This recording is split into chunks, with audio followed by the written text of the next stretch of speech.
Chapter 13, A New Morning, A New Life. I woke in the morning. I felt in such an extraordinarily good mood that I just lay there, thinking I'd better not budge for the time being, lest the good mood suddenly vanish. What kind of night did I have, anyway?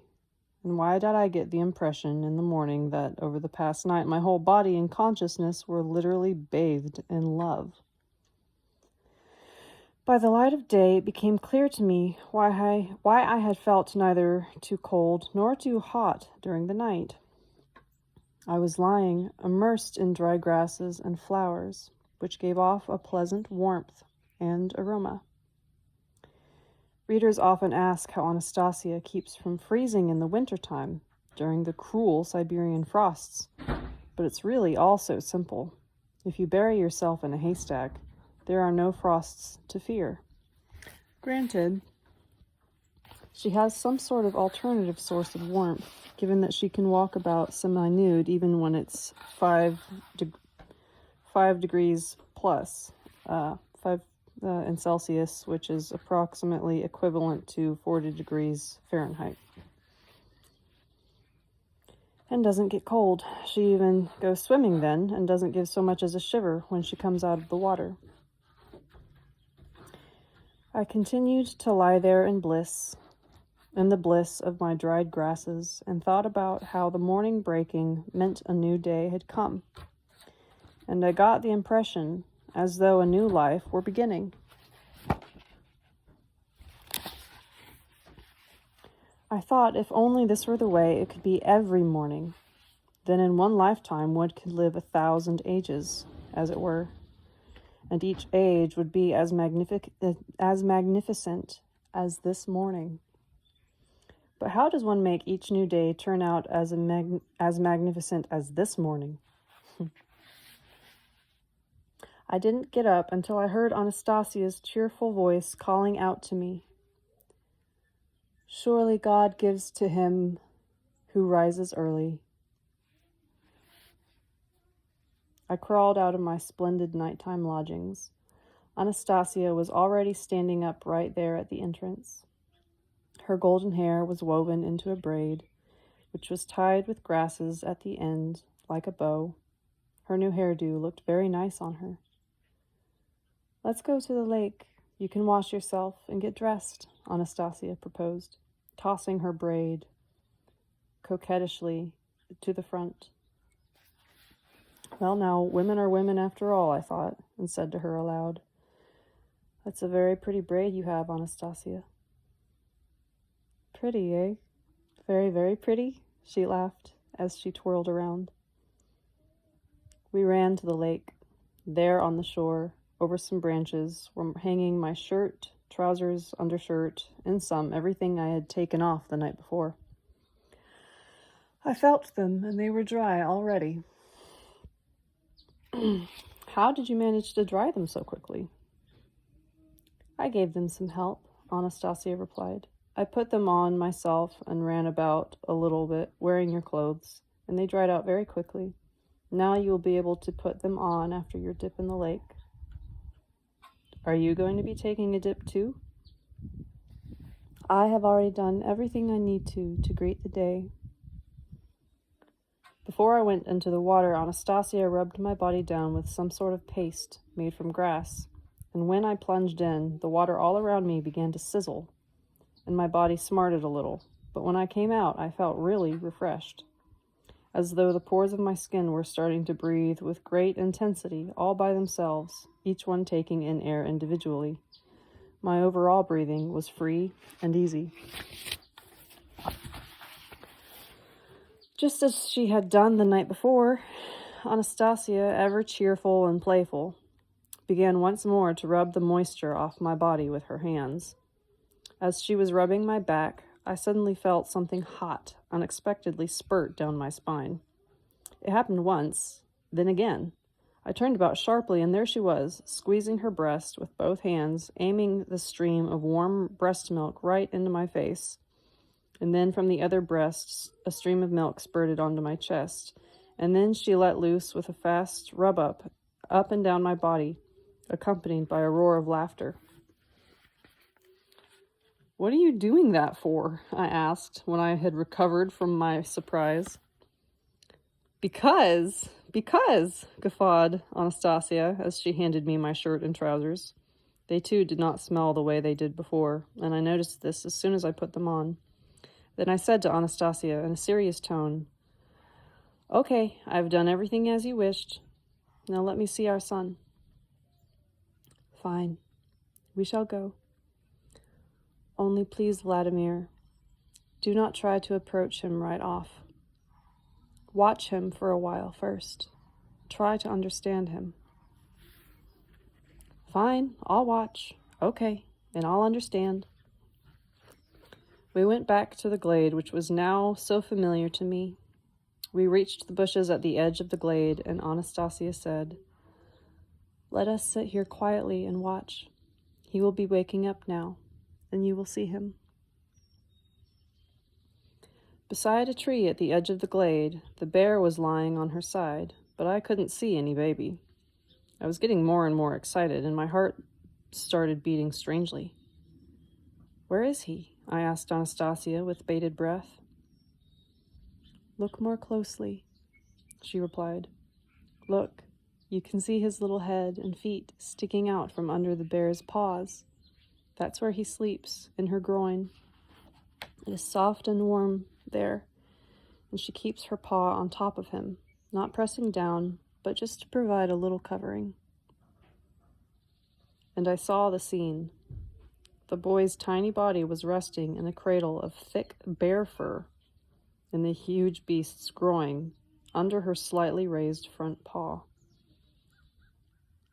The bear was lying on her side without stirring, turning only her head from side to side as she looked around. The wee little legs wiggled in the thick fur, at which point the bear raised her paw a little more. The baby was waking up. When he moved his arm, the bear raised her paw. When his arm dropped back to his side, she lowered her paw a little.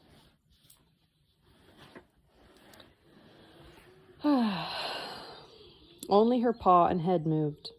There was not a stir from the rest of her body. "How could she lie there like that without stirring? Isn't it uncomfortable to maintain one position that whole time?" I asked. "She can lie like that without stirring for a long, long time, and it is not hard for her at all. She is just so thrilled when he crawls into his little bed, and now she has started to take herself very seriously. She has a sense of responsibility.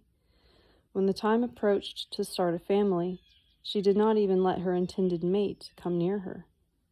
That is not too good, but when our son grows a little, she will allow her mate to approach her again." As I listened to Anastasia, I couldn't take my eyes off my son. I watched as the little feet once again wiggled beneath the bear's huge paw. Then the paw went up in the air. The baby moved his arms and legs, stretched himself, raised his head, then all at once stopped moving. "Why did he stop moving? Is he going back to sleep?" I asked Anastasia.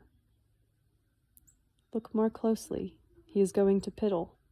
The bear did not manage to let him down to the ground on time, or perhaps she did not want to.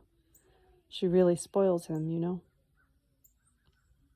The little fountain kept trickling onto the bear's fur. Like the boy, she too had stopped moving. Even her head and her paw, until the fountain had ceased its trickle. Then the bear began to turn over on the other side, and the baby slid down to the ground. "All right, you see, she thinks he will go on to do his number 2, our little man," Anastasia said cheerfully. The tiny human body lay on the grass, tensing its abdomen muscles in preparation for his number 2, while above it hovered the enormous bear. It seemed as though the bear was helping the baby along with her rumbling sounds, as if going through a similar preparation herself. The boy turned over on his stomach, started moving his arms and crawling across the grass on all fours. His little bottom had got dirty from his pooping. The bear went over to him and lapped his tiny bottom with her enormous tongue, wiping off the poop just like a nanny. She gave the boy a push with her tongue, and he plopped on his tummy, but got up again on all fours and went on crawling. The bear followed him and gave his bottom another lapping, even though it was already clean by now.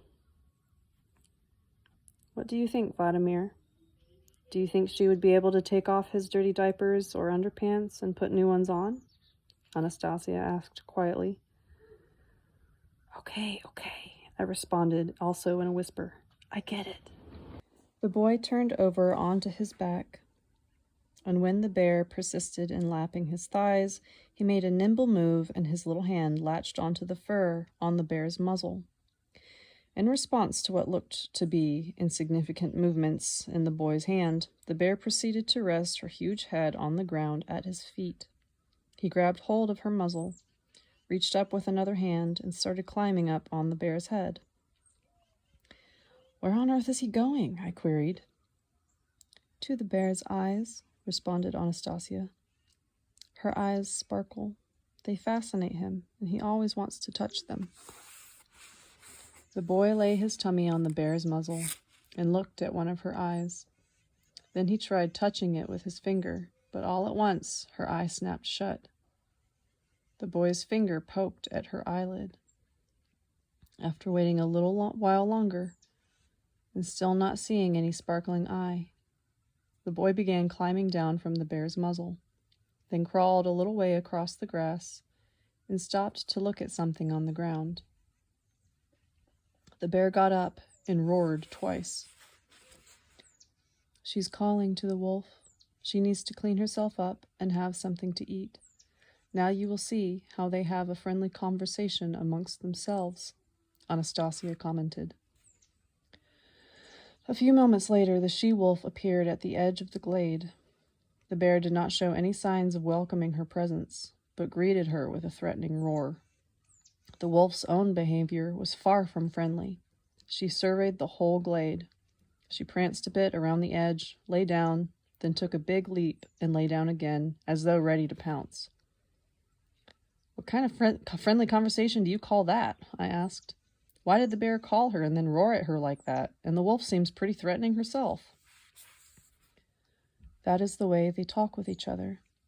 The bear stopped the wolf with her roar to make sure everything was in order with her, to check that she was not sick with anything, and that it was not dangerous to let her approach the child of man, and that she was strong enough to defend him.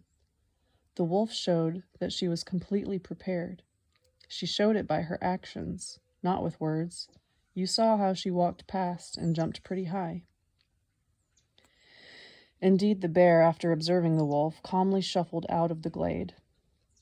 The wolf lay down on the grass not far from the little one. The baby kept staring at something for a while longer, feeling the grass. Then he noticed the wolf and crawled towards her. As he approached, he began feeling her muzzle with his hands, stroking her teeth with his finger, patting her tongue.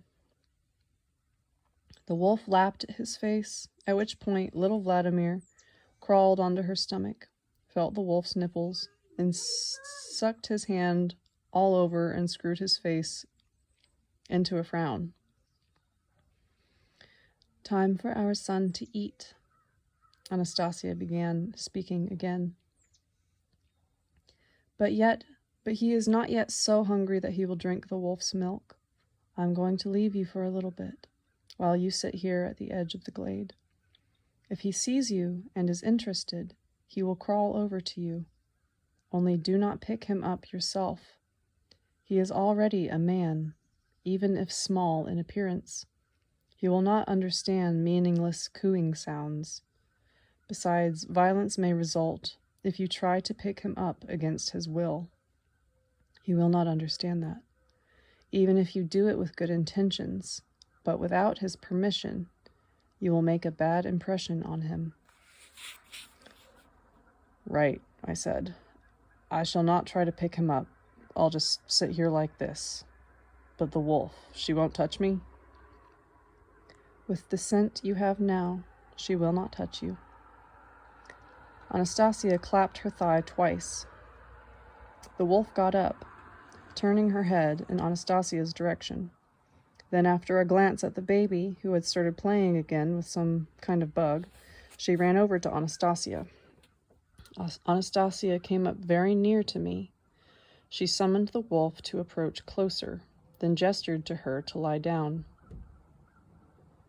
"Can I stroke her, to finally make friends with her?" I suggested. "She will not appreciate any condescending familiarity on your part. She understands everything and will not touch you, but she will not tolerate any display of superiority," Anastasia replied. She sent the wolf back into the glade and ran off to tend to some affairs of her own, promising to return shortly. I emerged from behind the bushes where Anastasia and I had hid ourselves to observe the scene taking place in the glade. I came out and sat down on the grass about 10 meters from little Vladimir. 10 meters, approximately 33 feet. I sat there that way for about 15 minutes. He didn't pay the slightest attention to me. I thought that as long as I continued sitting quietly, he would never pay attention to me, so I gave a couple of clicks with my tongue. The little one turned his head and looked at me.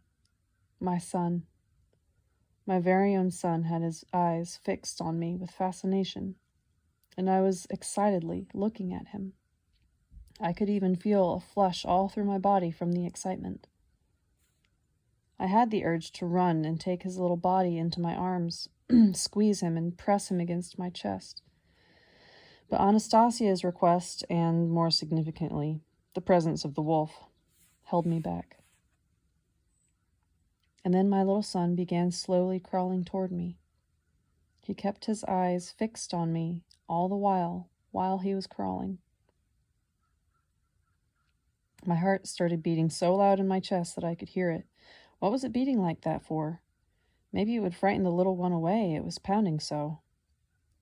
But he kept crawling and crawling, and again something in the grass caught his eye, and he began poking around after the little bug.